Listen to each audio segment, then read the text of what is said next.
Então, boa noite a todos. Boa noite. Boa noite também à espiritualidade que nos recebe com tanto amor. Possamos então nesse momento ir serenando nosso espírito, acalmando nosso coração, os nossos pensamentos. Agradecemos a Deus, em especial pela nossa vida, por mais um dia, pela oportunidade de estarmos aqui reunidos, sob o amor do nosso Mestre Jesus, sob o amor de nossa Mãe Maria Santíssima, sob os cuidados de irmã Anastácia e toda a sua equipe, que nos recebem com tanto carinho, com tanto amor, que prepararam tudo aquilo que necessitamos e que nós estejamos abertos a receber tudo aquilo que precisamos, tudo aquilo que for do nosso merecimento, e possamos também compartilhar as nossas vibrações, as nossas melhores energias, em especial com os nossos irmãos menores e com todos aqueles que mais do que nós muitas vezes necessitam. Então que seja uma noite de muita luz, de aprendizado, de muito trabalho no bem. Então, como sempre, como prece inicial, possamos todos soltar as vozes aí com a oração de São Francisco. Estão sem acompanhamento hoje, né? Vamos lá. Vamos aguardar o público entrar. Tô chegando lá.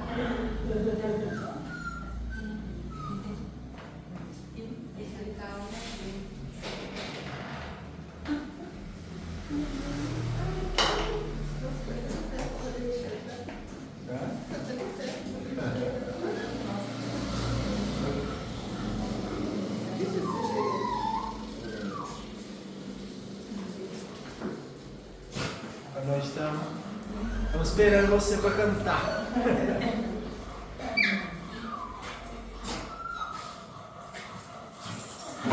Então vamos lá?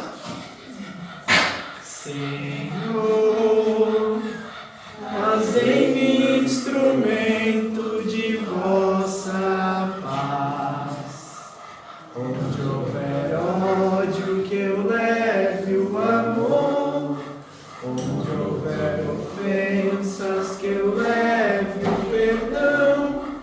Onde houver discórdia, que eu leve a união. Onde houver dúvidas, que eu leve a fé. Onde houver erros, que eu leve a verdade. Onde houver desespero, que eu leve a esperança. Onde houver tristeza, que eu leve a alegria. Onde houver trevas, que eu leve a luz. Ó Mestre, fazei que eu procure mais consolar que ser consolado, compreender que ser compreendido, amar que ser amado, pois é dando que se recebe, é perdoando que se é perdoado, e é morrendo que se vive para a vida eterna. Que assim seja. Então nós vamos passar por o Evangelho, lembrando que hoje o nosso Evangelho é um pouco mais curto, né, pela presença dos nossos irmãozinhos. Tá vindo pela primeira vez no Dia dos Animais? Quer abrir pra gente? Como que é seu nome? Maria Eduarda.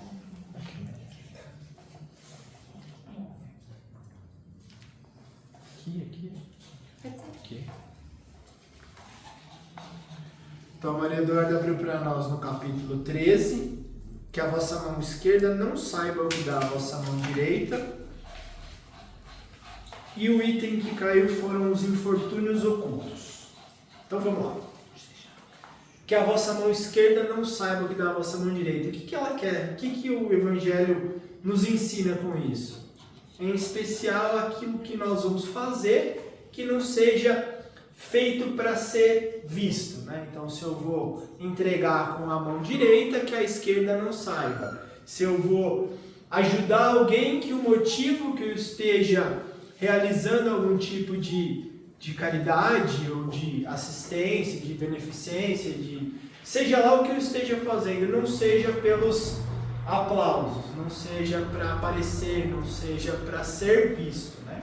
Então é isso que ele traz para nós, a maneira de nós realizarmos aquilo que nos compete, porém entendendo que o grande benefício ele não vem através daquilo que exalta a nossa vaidade, o nosso orgulho, né?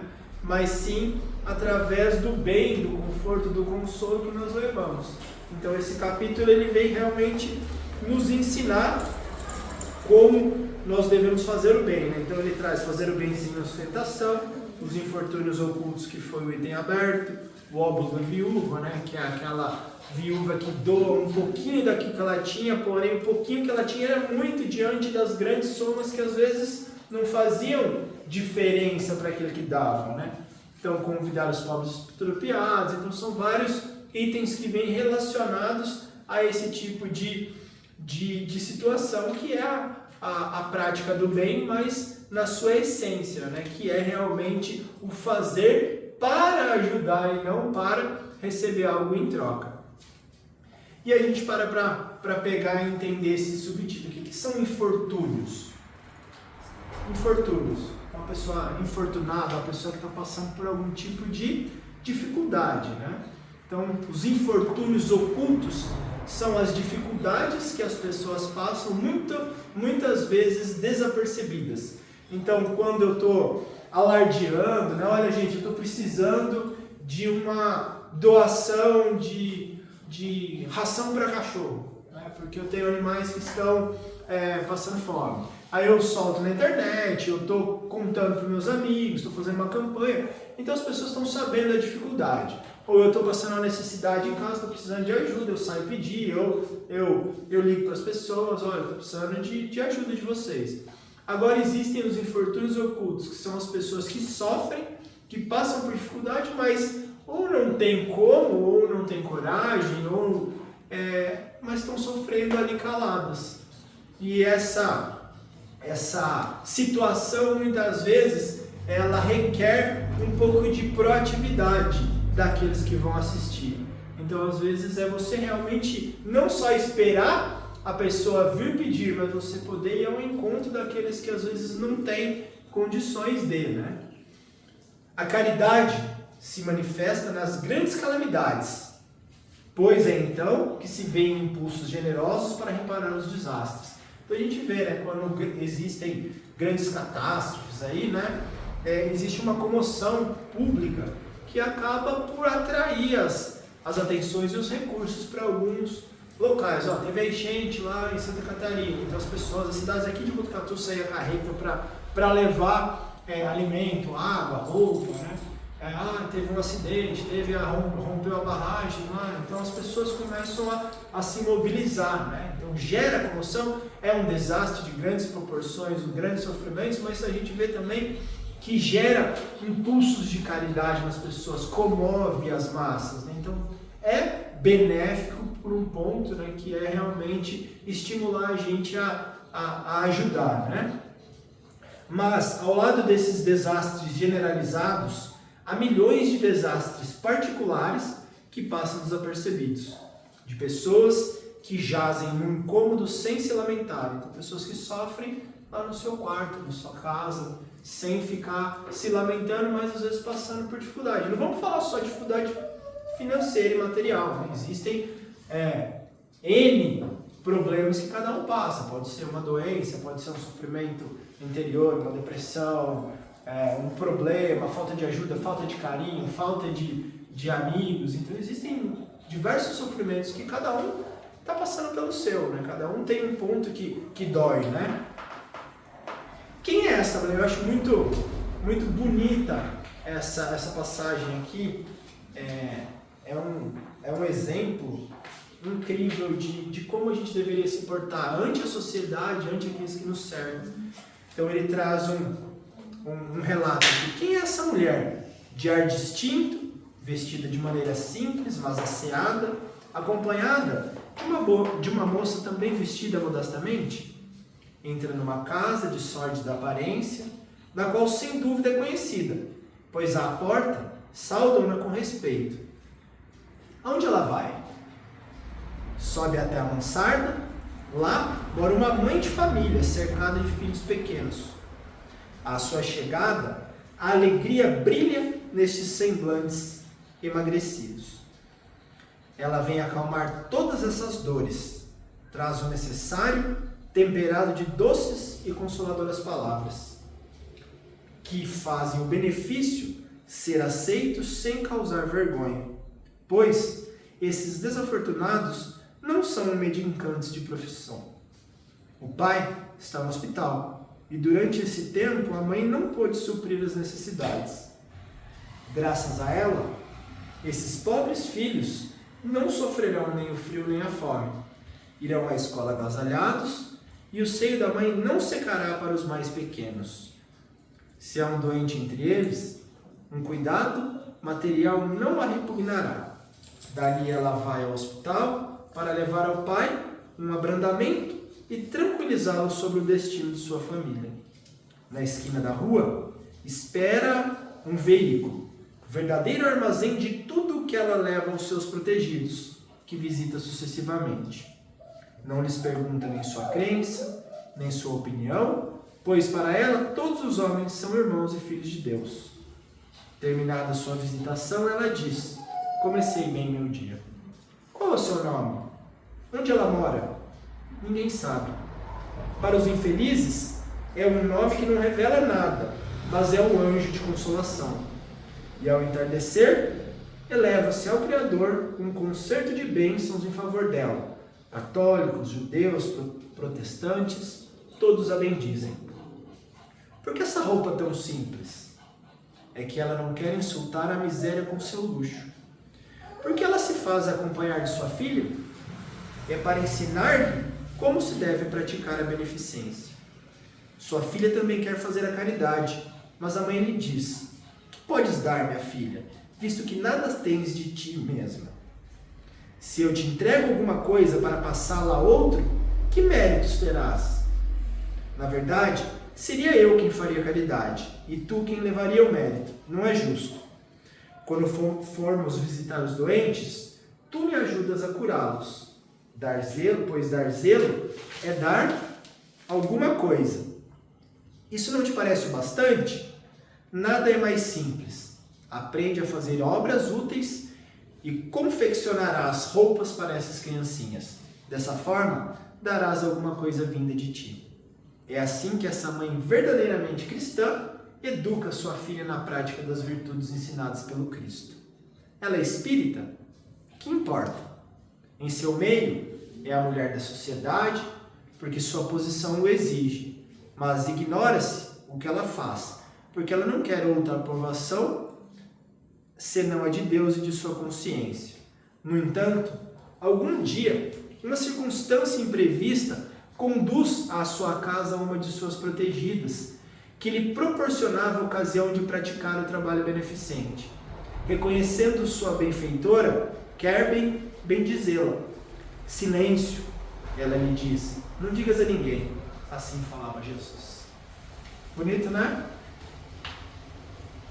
Então essa passagem, ela vem trazer para nós a caridade na sua essência, né? É uma mulher que ela está ali, ela tem a sua posição na sociedade, muito possivelmente tem posses, ela tem, né, um certo prestígio, mas ela vai humildemente ajudar aqueles que estão sofrendo, uma mãe com seus filhos, um pai doente. Eles não são ali, como eles colocam, pedintes profissionais, né? Não estão ali assim, nas custas dos outros, sem fazerem a parte deles. É uma situação difícil, quem sabe transitória, mas ela vai, ajuda a mãe, leva conforto ao pai, ajuda outras pessoas, leva a filha para aprender junto, né? Com humildade, sem essa necessidade de ostentação. Quando encontra algum desses tutelados, ela não deixa eles fazerem também alarde para, olha, ela me ajuda, ó gente, eu ajudo essa pessoa aqui, né? Vem que tira uma foto para eu postar aqui, você recebendo ajuda. Então não, né? No silêncio, é ela com ela mesma, né? Então não tem aquela necessidade de aparecer, dos aplausos. O próprio Evangelho ele já nos diz, né, que quando recebermos aqui as glórias da terra, o aplauso, os likes, né, o dinheiro em troca, nós já recebemos aquilo que nós gostaríamos. Então, o mais importante, que é o pagamento espiritual que vem em consequência do bem praticado, esse já não tem necessidade, né, porque a gente recebeu o que a gente queria. Então, se realmente conseguirmos, né, captar essa grande oportunidade que é a caridade. Às vezes nós pensamos que a caridade que nós estamos fazendo, olha, eu ajudei o outro. Na verdade, não. O grande e maior beneficiado da prática da caridade somos nós mesmos, porque é o grande valor que nós vamos acumulando para a nossa evolução, para o nosso crescimento, né?